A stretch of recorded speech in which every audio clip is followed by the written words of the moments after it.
Okay, so as we get into these practice problems for chapter 12, this entire first page is just definitions, so I'm not going to go through those. I'm going to trust that you can do them. If you've done your definitions, you probably come up with examples.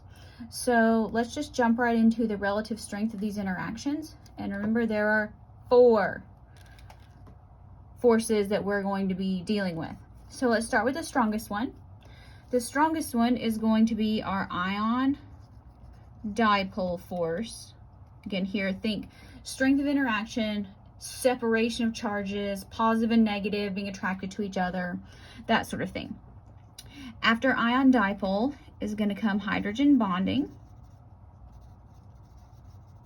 And remember, we say hydrogen bonding, but they're not really bonds at all. They're just intermolecular forces. After hydrogen bonding comes our polar bonds. So those are going to be our dipole interactions. And then the one bringing up the rear that every molecule has, these are going to be our dispersion forces. All right, now, energy associated with each force, also something that was covered in the definition, so don't worry about that. All right, so let's use this to identify what sort of forces are present and which one is going to have the higher boiling point. All right, so let's look at these. And now this is linear organic notation, so I know that might confuse some of you, but you can think of this as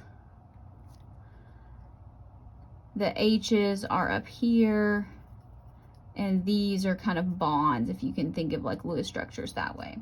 All right, so this carbon is bonded to this oxygen. All right, so if you look at this, and even if you need to draw out a more branched Lewis structure, what are we going to have?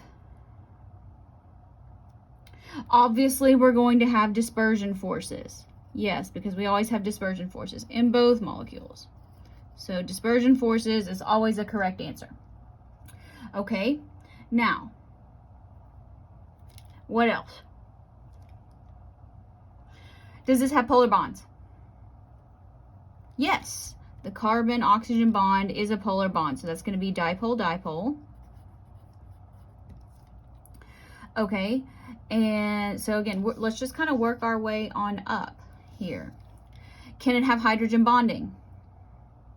Yes, because see, this oxygen is bound to a hydrogen. So yes, this can have hydrogen bonding. How about this other one here? Yes, we have dispersion forces, always. Do we have any polar bonds? Yes, this is a polar bond, so that's going to be dipole-dipole. Are there any hydrogen bonds? Now, you might be tempted to say yes because of this H2, but these hydrogens are up and down here. The carbon is directly bonded to the oxygen.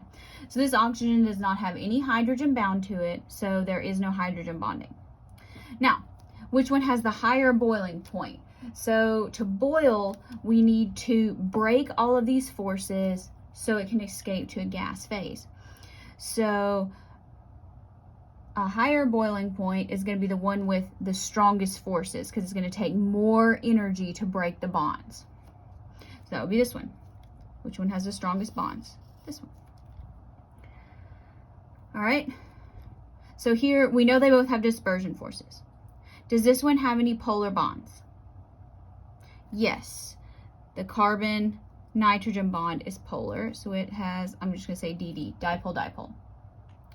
Does it have hydrogen bonding? It is going to have some, because see here you have the, let me say HB for hydrogen bonding. You have nitrogen bound to hydrogen.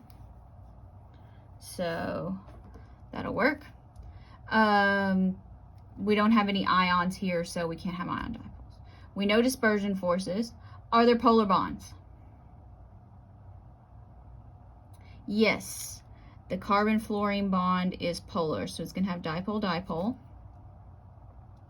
Okay, can there be hydrogen bonding?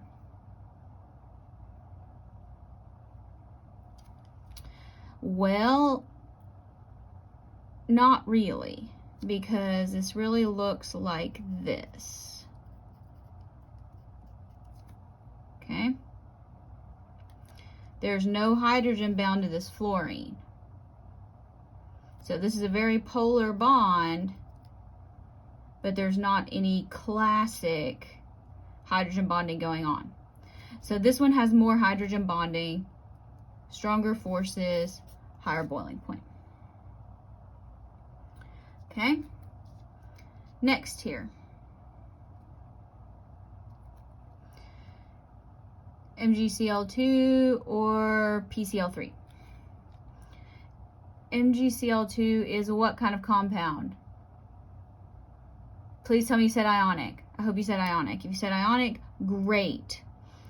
So that would be ionic bonds. PCl3, this is molecular, so it has dispersion. Does it have polar bonds? Yes, so that would be dipole-dipole. No hydrogen bonding. All right, so which one has the strongest forces?